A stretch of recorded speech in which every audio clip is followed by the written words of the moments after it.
And we had no Kayla today, she was out sick.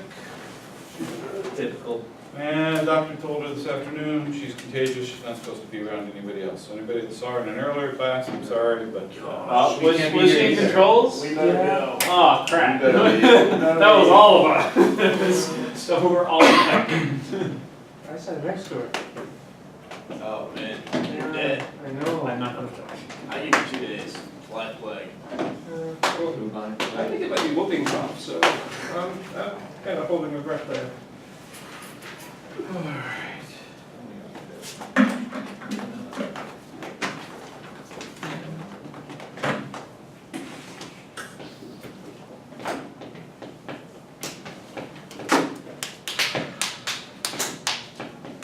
Well, we played Butler pretty tough in the first half, at least statistically. Yeah, I don't know. second half, I don't know what happened. And I was on the field, I still don't know what happened.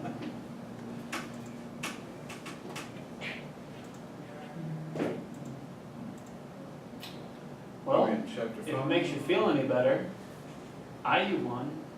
Yeah, that's what I heard. No, you. That's a surprise. They beat, Missouri, Yeah. That's SEC team. especially since it's IU. Yeah. It's football. Like, Missouri's SEC? Yeah, no, they are now. But I mean, They lost to IU? Who let them into the At SEC? Missouri. Who let them in? At Missouri. Probably the SEC Yeah. committee. Yeah. Who let them in?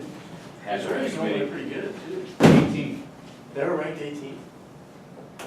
Is that like a good thing for IU or a bad thing for Missouri or? Both. Both. Is IU doing good? No, they just lost to Bowling Green the week before. Just means SEC is overrated. They just lost the SEC and then beat Missouri. All right, let's focus. No. Let's bring it in. Let's bring it in. Okay. So if you remember, maybe last week, we talked about statically indeterminate forces, especially as related to the thermal expansion, for instance. You know, if you have a force acting on a beam, you don't know how much of that force is borne by each end. Remember that? Right? So each end, or how much of that, how much of the distortion is borne by each end. So each end, so in order to form the reaction forces, we had, in that case, we had something like this. And maybe there was a collar on the outside to which a force was applied. And we had to figure out the forces, the reaction forces at each end. And we used the fact that the total elongation of the beam was 0 in order to determine how much of the force was at each end. And we ended up with an expression for the force that was equal to, let's see here, at A, B, and C. So the force at C was equal to the length AB divided by total length times whatever, P, whatever that applied force was. You guys remember that? That whole discussion? So now we're going to do the same statically indeterminate analysis, but for torsion.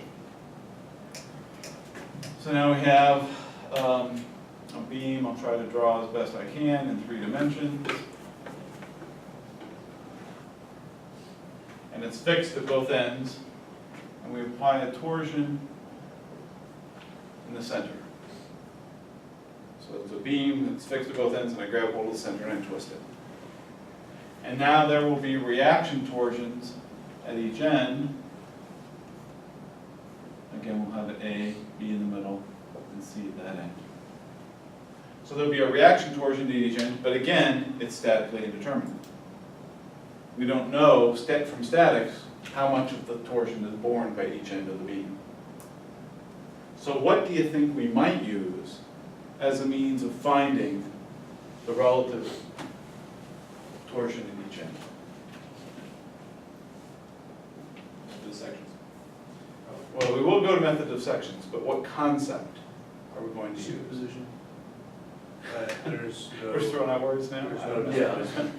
There's no D, theta, or. Yeah, what is that called? uh, What is the word for phi?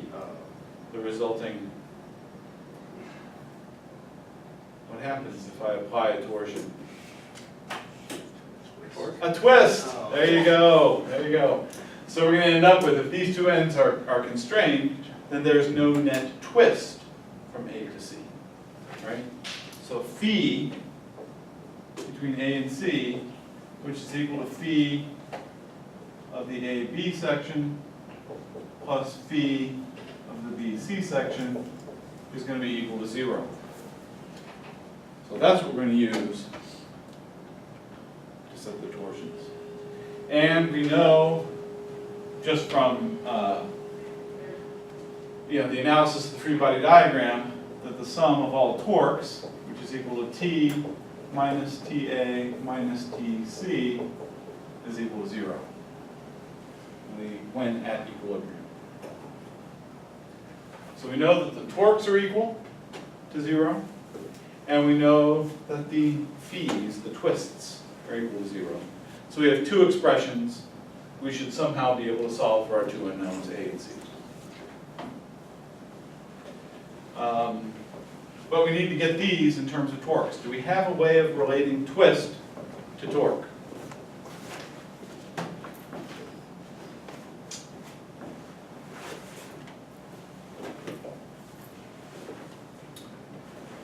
Someone? Anyone? For additional work. You? No. Would be P equals T times I.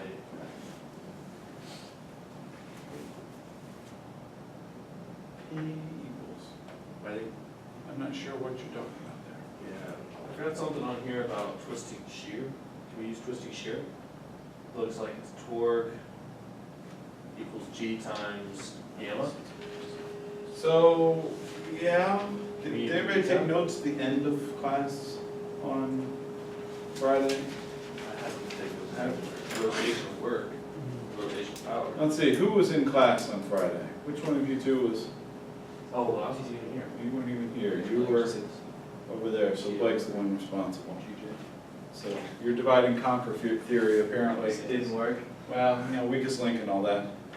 All right, Blake, seriously, you don't have this written? I held up my end of the bargain. All right, can I go to this table over here? Does somebody have No, I wrote. an expression that we developed and derived? No. The TL You got his over thumb GJ.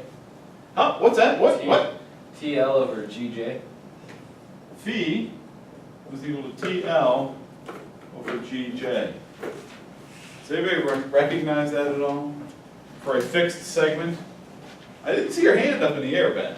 I didn't hear any vocalizations from No, I you. was supposed to raise my hand. I said, anybody over here? And I was all You threw me under the bus? He's too sick from this morning. all right, We're all yeah. actually It's really hilarious from, right. Okay, so we derived this based on, integrating the twist caused by the shear of each individual piece. You guys remember that? Right, and that's where we get the JG. The G came from the shear relationship, J from the torque. All right, from the tau, the shear stress created by the torque. Anyway, look back through your notes, through the book. We had this relationship. This relationship assumes a fixed torque G and J over a given length, right? Because this was actually originally T of X, G of X, J of X, right? And we had to integrate them. So for this section, for each of these sections, because we have a discretely applied torque, we can apply this. So then phi of section AB is going to equal the torque experienced by section AB times the length of section AB. And in this case, we've assumed it's a uniform bar, so G and J are the same for all ends. So we don't specify the A and B piece. That doesn't, G and J don't vary along the length of the bar. Does that make sense? Does everybody agree with what I just wrote on the board?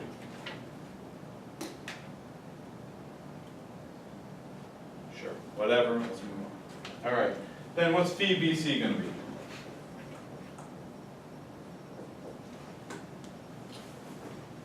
TBC times LBC over GJ. TBC, LBC over GJ. So everyone agree with that?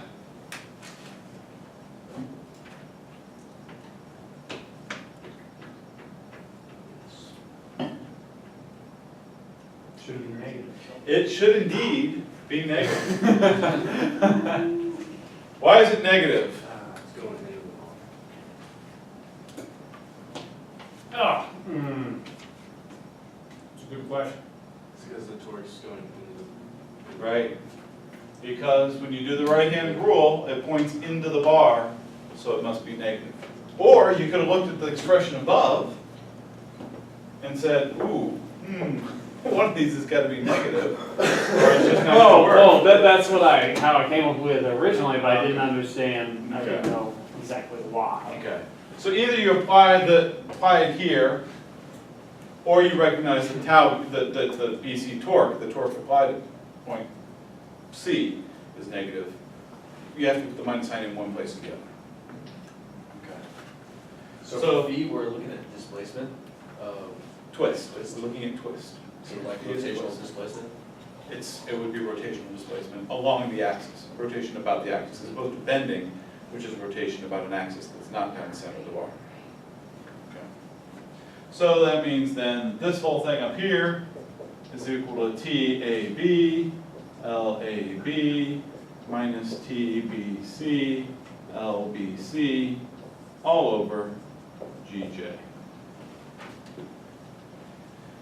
And if you remember the process that we used last time, recognizing by combining these two, by doing a free body diagram of section AB, recognizing that the torque applied in section AB is just the A torque, reaction torque by virtue of section up to point B, and then doing the section coming in from the other side, the internal torque TC and TBC are the same, right?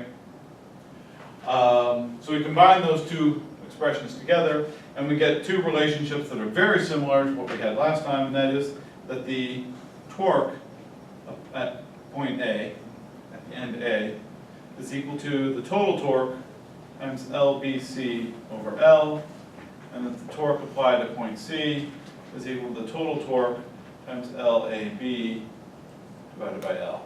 So the torque scales the same way that the axial loads scaled. The proportionality is established the same way.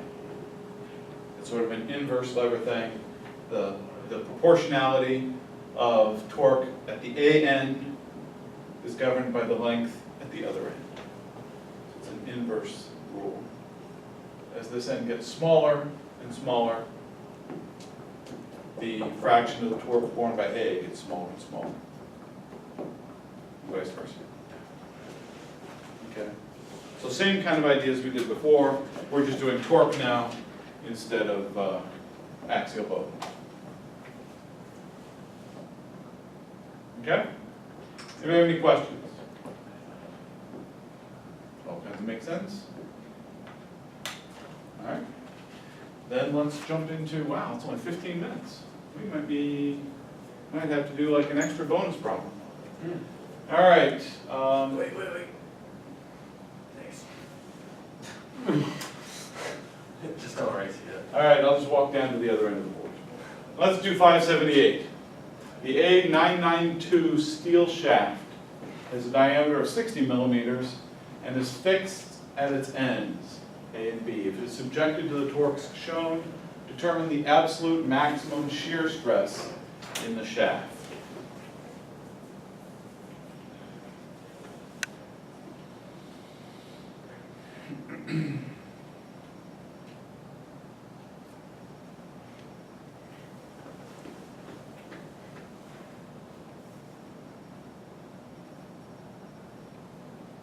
So what do you want to do?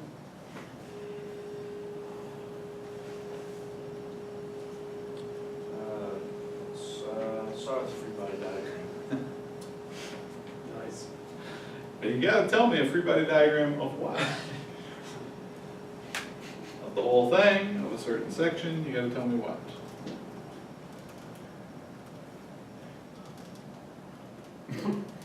I'm gonna go with the whole thing. Is that your final answer?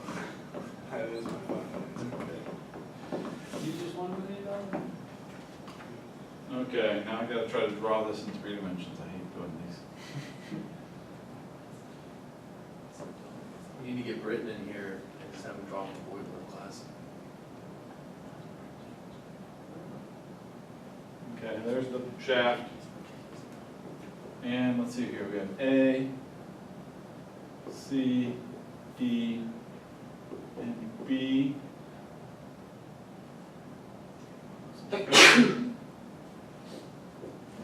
A, C, D, and B. Alright, so there's my shaft. And essentially the 3-by diagram of the whole thing is not going to look much different than what we already have on the drawing. Okay. What else? Is there anything else? Reaction torques at A and B. Reaction torques. What direction are they going to be, probably? The one that A is out and B is facing in. Okay. So they're probably going to oppose the torques at C and D, presumably. Right? Are the torques at C and E, I thought it said that the bearings were free rotational, so, There's nothing in here about bearings. oh, I'm looking at the wrong problem. You are indeed. Alright. Let's start with the top problem, work our way down to the bottom. That's Someone the bothers first my question. beard. Yeah, A and B were very. Reading bottom to top.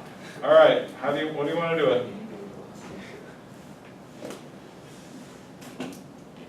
Maybe split it in the middle and do method sections, Split it in the middle, do method of sections. right? Because then we have 2 opposing rotational forces. Maybe some forces. I mean, 2 opposing torques. So if you cut it in between C and D, then you've got the rotational 500 Newton meter force at C, and then you're gonna have an opposite force at A, since it's constraining to the wall, right? I'm sensing that we're kind of grasping at straws a little bit here instead of, as opposed to taking a particular approach.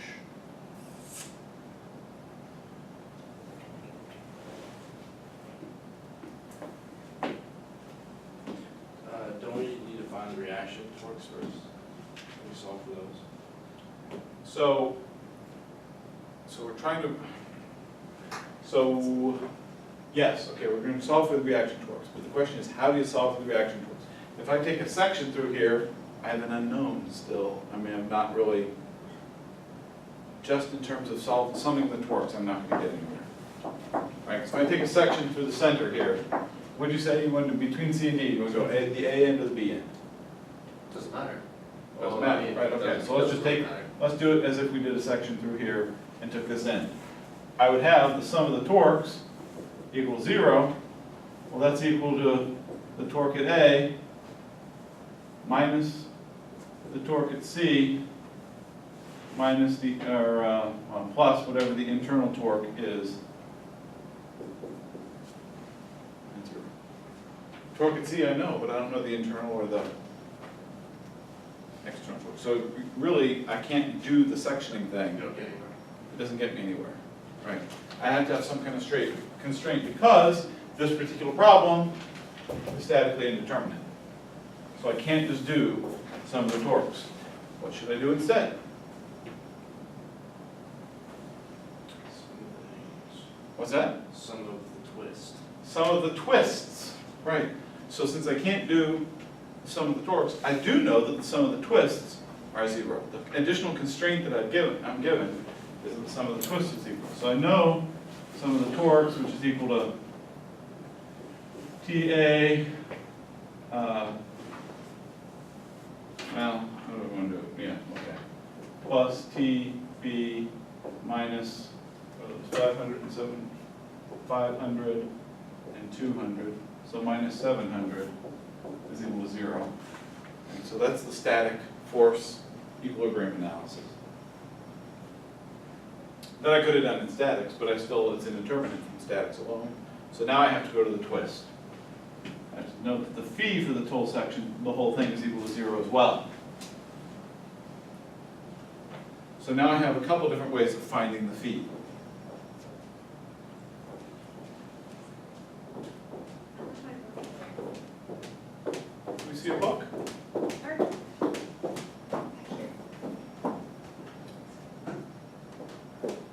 All right, that was Chandler Chapman, everyone.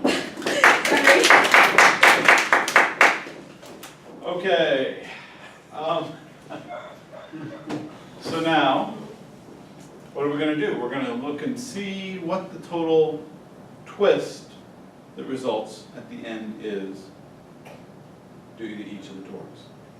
Okay? Does the torque at B contribute a twist at A?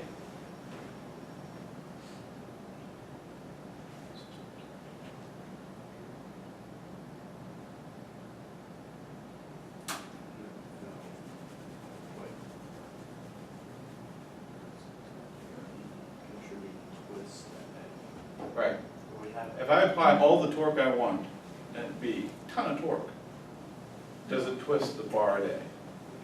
No, because it's applied, it's a reaction torque at the end, it doesn't actually contribute any twist, because it has no length across which that can twist. You know, the L piece, where are we? Here, the L is 0 for that one. And so that torque doesn't contribute a twist. Right, so I'm going to look at the twist at A, and just by convention, because it's the one close to our P, that's usually the way I look at it. I could do it the other way around and look at the twisted C due to the things, but, okay. So, the twisted A equals 0. That one doesn't contribute torque. Does this one contribute a twist? Does the 200 Newton meter, or is it, what is the 200 Newton meter, right? Does the 200 Newton meter Yes. torque create a twist? Yes, it does. All right. First of all, in what direction does that twist exist? Positive or negative? vote.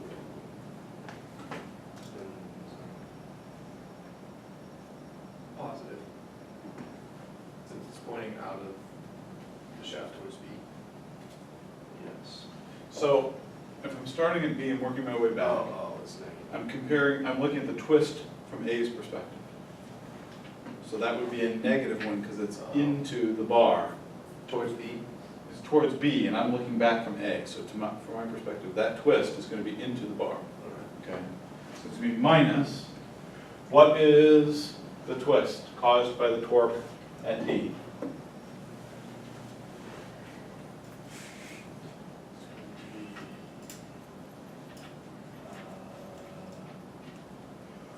200 times 1 meter divided by GJ, which I think is the same for the whole bar, right? Right. A92, A992. How am I going to get G for A992? For G, back, front, back. G is back in the book. We're in the metric system. 992.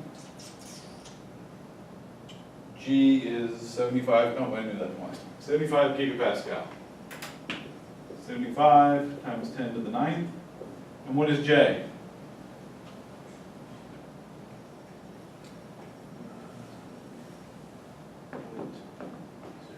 .035 to the 4th. 0.03 what?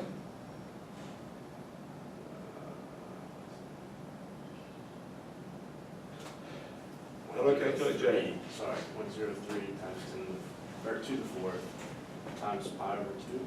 Pi over 2 times 0.03 to the 4th power. Everybody follow that? Yes? Why is it 1 meter?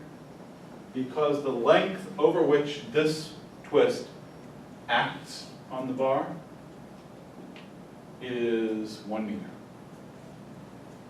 And we're at point. No, we're at 1 meter.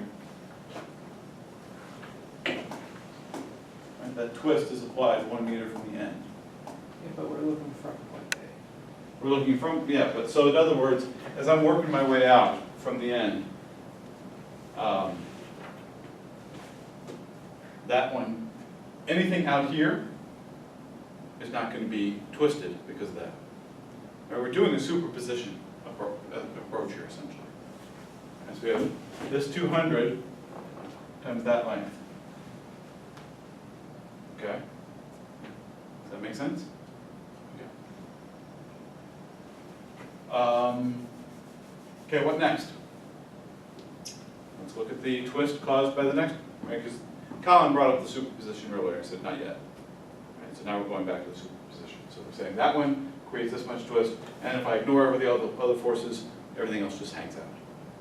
Right? Okay. What's next?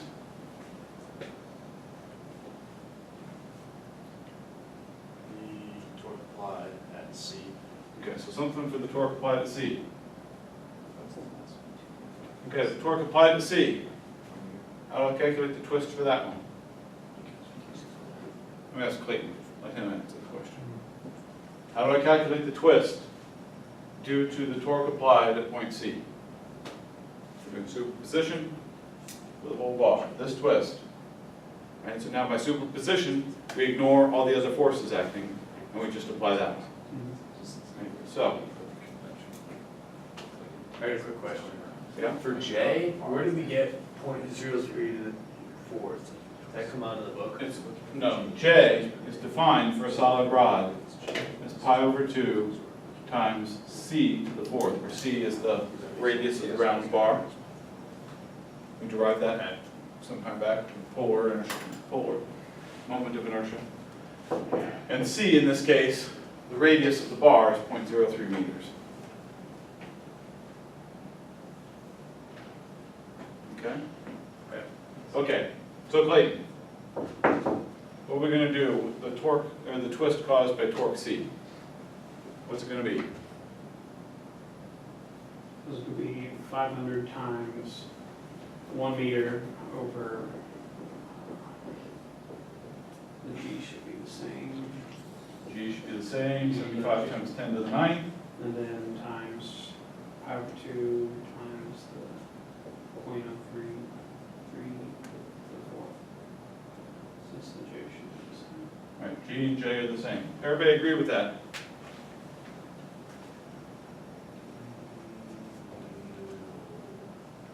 Wouldn't it be 2.5 meters?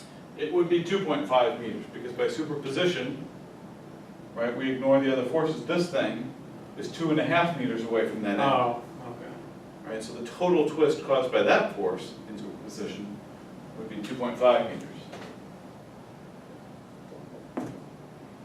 And I'm not gonna put the units in there because everything's in SI, so I don't have to worry about it. Okay, so everybody happy with that? Why are we going that way instead of the other way? Why aren't we calculating the length from C to A? From From D B, to A? actually, not from C to A. It's from B to D. Right, why are we doing that instead of the other way? Because we're looking at the twist at A. Okay, So from A's perspective, the twist at A caused by this torque is given over this length. So this end is fixed. So A is going to twist due to that one. It's going to twist more due to this one. And then essentially, the reaction torque at A is going to have to compensate for all of that. right. And that's how we find the Full reaction. 3.5 meters. The full, right. Okay. Okay, just like before over here, we had, okay, well, what's the displacement caused by this force? And then know that the reaction force here must counteract that displacement. Does that make sense? Okay. That would also be negative as well. That would also be negative, because the torque is still going around the bar like this, pointing back into the bar that we're measuring, right? So it's pointing back to the origin of the bar, essentially. Okay, so how does that rule work exactly? It's your perspective, so it's if your thumb points into the bar, it's negative. If your thumb points out the end of the bar, it's positive. So our bar, this is the end of the bar, and these twists both point into the bar. Okay? So that would also be negative. Okay. Does the reaction torque at A contribute a twist? In this analysis that we're doing, does the reaction force at A, reaction torque at A contribute a twist? I got one no, I got another no. 3 in the middle. Ben, Yes. Blake and Colin. I got Colin with a yes. Ben with a yes. Okay, Blake, you break the tie. Oh, I don't know. You said no? No, that's too bad, you're wrong. Okay, so the answer is yes. When we're doing superposition, when we're doing superposition, essentially what we're doing is we're saying, let this end be free.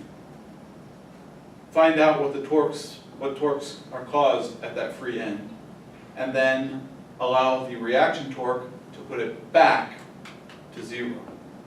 So there's going to be a twist created by the reaction torque at A that puts it back to an undeformed state.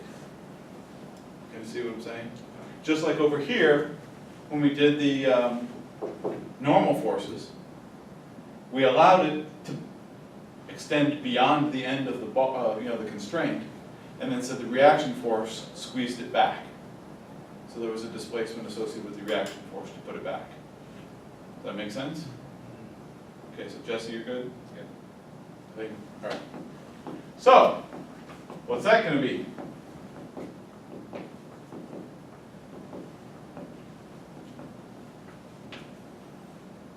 TA times 3.5 divided by 75, or 75 times 10 to the 9th times power 2 times 0.034.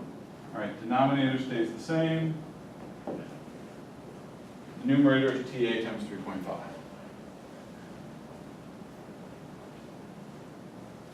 Well, the nice thing about this is since the denominator stayed the same, we just multiply it out because this side is 0. So the math is actually quite easy. We have 200 plus 1250, so it's 1450. TA times 3.5 is 1450. That gives me TA of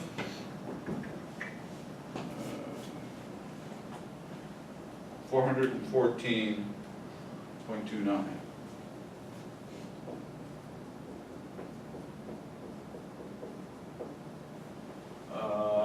Newton meters.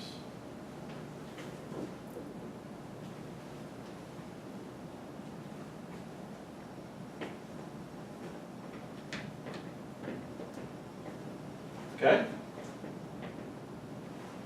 That seem reasonable to everyone? Okay? Are we ready yet to find the maximum shear stress in the shaft? We plug it back into our net torque. Yeah, got to plug back in here, find TB. So what's TB? Presumably, 285.71. It's the complement of that, because this is 9700. So they have to add up to 700. Does that make sense? Okay. So now I have the torque at A, the reaction torque at A, and the reaction torque at B by virtue of knowing that they are constrained. Okay. So now I have the reaction torques. Am I now ready to determine the absolute maximum shear stress in the shaft?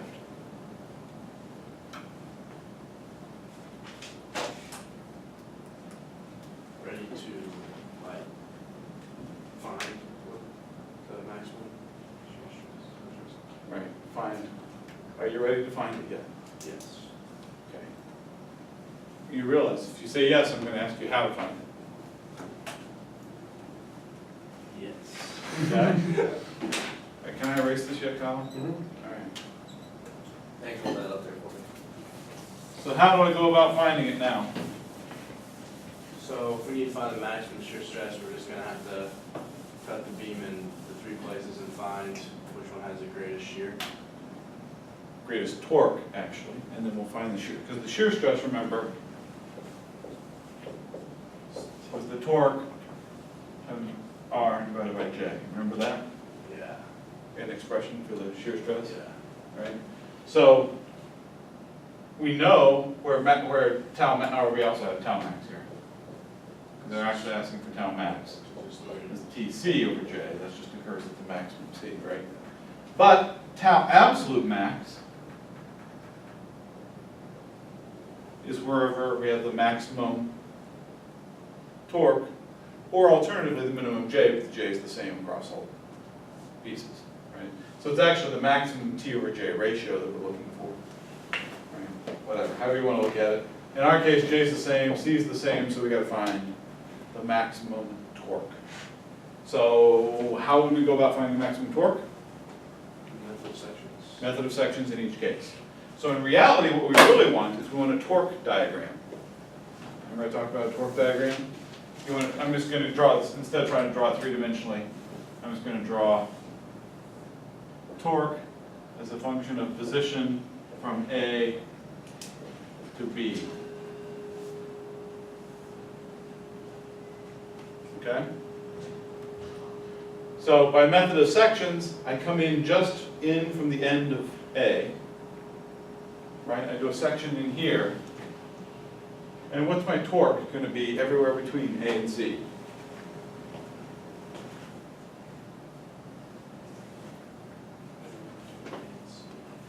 Between A and C, what's my torque going to look like?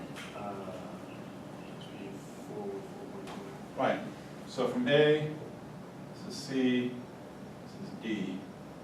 Probably ought to draw those a little more accurately. D, C. Okay. From here to here, 414. What happens at C?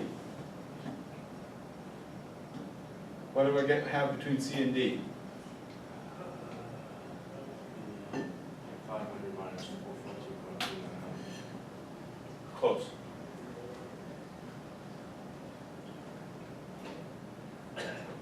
What do I have between C and D? It is not 500 minus 414.29. Is it 400 minus 5? Yeah, it's 414.29 minus 500. The 500, again, is a negative torque, right? Because it's pointing back into the bar, right? That 500 is going like this, so it's pointing into the bar. So I actually drop down from C to a value of negative 85.71 from C to D. Then, as I get past D, what's my torque going to look like between D and B? Go down to 200. Down another 200 to a value of negative 285.71. And then at B, goes up to 0 because the reaction torque at B is 285.71. Does that make sense to everybody? Why couldn't we just say, oh, the torque at A is the biggest, so obviously it's between A and C? Well, actually, the torque at C is the biggest, Oh, right? The biggest numerical value. Now, in this case, because there's only 2 in the middle, it's kind of more straightforward to recognize what the values are. But if there had been 4 or 5, you still kind of have to go through and find out where the maximum torque is. Okay. Or if there's ever a distributed torque, right? So like friction is typically a distributed torque. If I stick a pole in the ground and try to twist it, the top sees less torque than the bottom. You know, there's torque acting all along there, so I have to integrate that entire T of X. Right? So then I would end up with some kind of a quadratic, well, I'd end up with a linear function. Well, anyway, you know what I'm saying. Okay. There'd be a ramp from one point to another. So anyway, so where's my maximum shear stress going to occur? Between A and C. And what's the value of that maximum shear stress? 4 times your radius divided by J, which is 502 times 0.03. 414.29 times the radius, 0.03, divided by pi over 2 times 0.03 to the 4th power. Just drop one of those 3's out. And according to these numbers, that is 9.77 megapascal.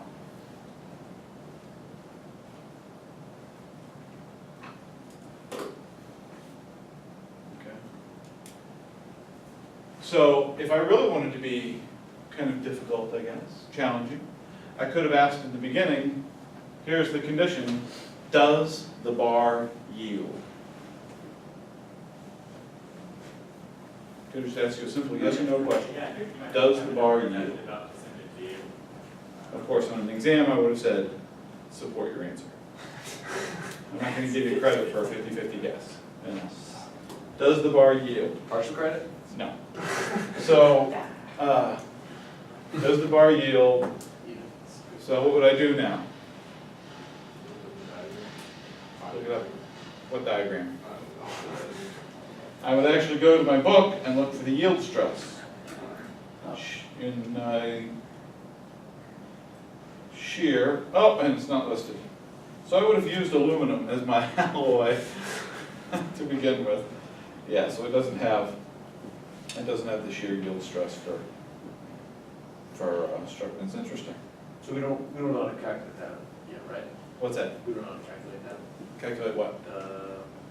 yield stress. No, we just calculated the shear stress. This is the maximum shear stress. The question is does this exceed the yield stress? Does this exceed the maximum stress it can endure before it bends over and starts deforming permanently? We would neither need or elasticity constant. No, you would just need the yield one, because the elastic modulus could go forever. You need the yield stress, the stress at which So it's it is ceases. Actually, have to test it. What's that? You have to test the material So to find that. that's how it's found, yes. And then tabulated. But again, we don't have the table here. We have the yield stress in tension, but we don't have the yield stress in shear. So I would have done, if I'd done this problem that way, I would have used aluminum. And you would have looked up, so, okay, it's aluminum bar. You know, we would have used a different G, but G for aluminum for 2014 is still 73, so it would have been pretty close. And if it was an aluminum bar, the yield stress in shear is 172 megapascal, so we're well below the yield stress. Okay? Yes, Ben? Did G actually change anything since with the, Oh, yeah, you're right, well, G wouldn't have mattered. You're right, good point, because it's a uniform bar. You're right. Okay? All right, so let's try at least a little bit of that second problem. So in the second problem here, we have two shafts made of A36 steel this time. Each one has a diameter of 25, I'm sorry, can I erase this? I just started erasing. Go for it. You good? All right. Each one has a diameter of 25 millimeters, and they're connected using these gears on the ends. The other end is attached to a fixed support at A and B. They're also supported by journal bearings C and D, which allow free rotation of the shafts along their axes. So C and D are there just to show you that this problem can actually exist. Right? The reality is that any forces would create a bending moment, right? It would cause this thing to bend because the shafts, so the C and D would just be there to sort of lend support to prevent bending, or to minimize bending. For torque of 500 Newton meters, this applies to the gear at E, as shown, to determine the reactions at A and B. So now we have two parts, we have two components connected together, right? So we're still at the same idea, that we have to use, find the reaction forces by knowing that the total twist is somehow equilibrated between the two pieces. But the total twist of either piece, bar AE or bar BF, is not zero. Right, so one bar is able to twist and the other one to twist with it, right? So what's the one thing that's going to connect those two bars?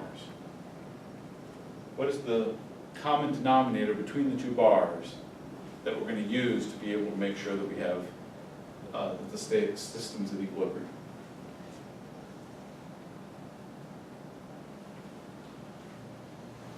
So this bar twisting a little bit that way, and this bar twisting a little, well, let's see the bottom, okay. So this bar twists a little bit this way, and this bar then twists a little bit this way with it. Right, so you got these two things, they're kind of linked here, and they go like this. You see kind of what's happening? So you're Some asking twists. what's the similar, So what is it that we're going to use? There has to be some thing that is equated between the two. They don't have the same twist. be the forces? It would be the force, right? The contact force of the gear is the same for both of them. Does that make sense? Okay. So, if we did, where are we gonna start? Free body. Free body diagram. I'm just gonna help you out because we're running out short of time. Free body diagram is AE.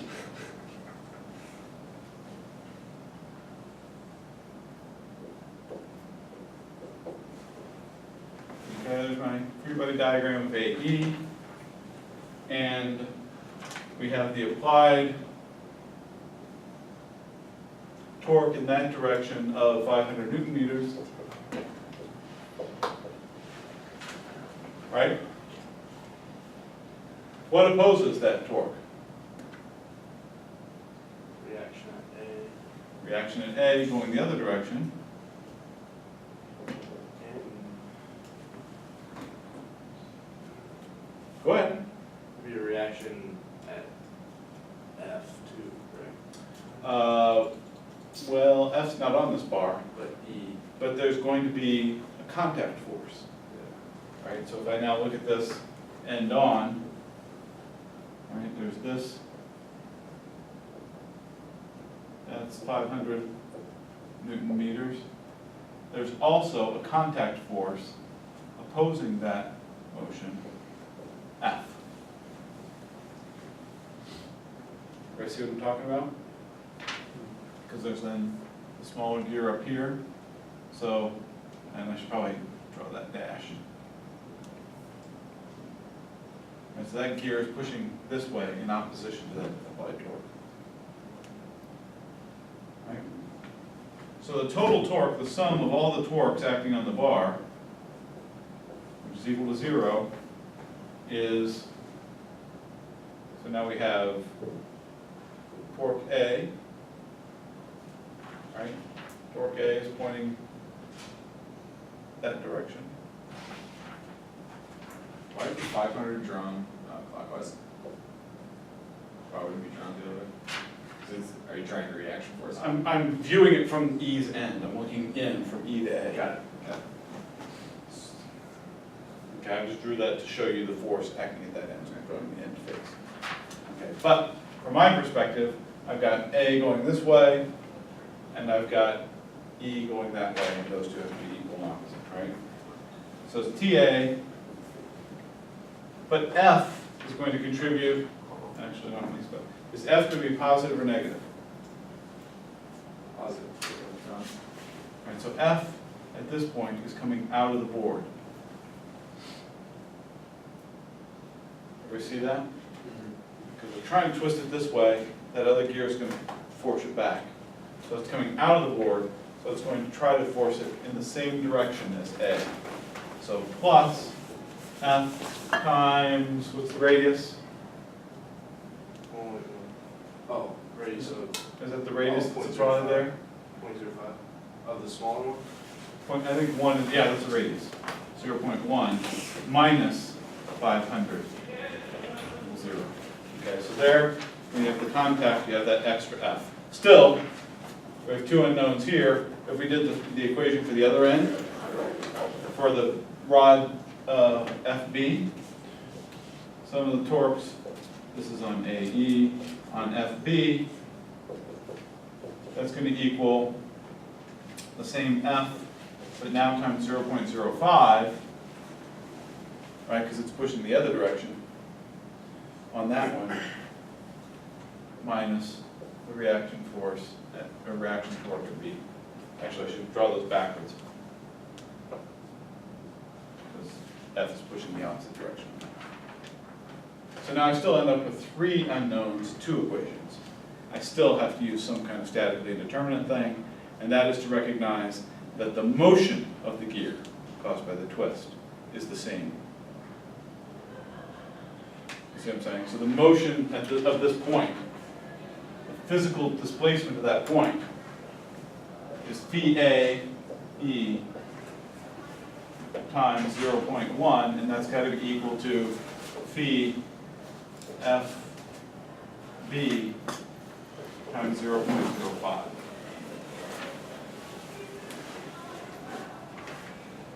And I can express each of those in terms of their forces, or the torques. That kind of give you a path So forward. can we not note F because we know that the torque, oh, that's applied. Right, so the only one we know quantitative is 500. So 3 unknowns still. So we have to have another equation, and this equation will relate the twist in each one to those unknowns. Right, so the twist, the twist in this end will be related to TA, and the twist in this end will be related to TB. So 3 equations, 3 unknowns.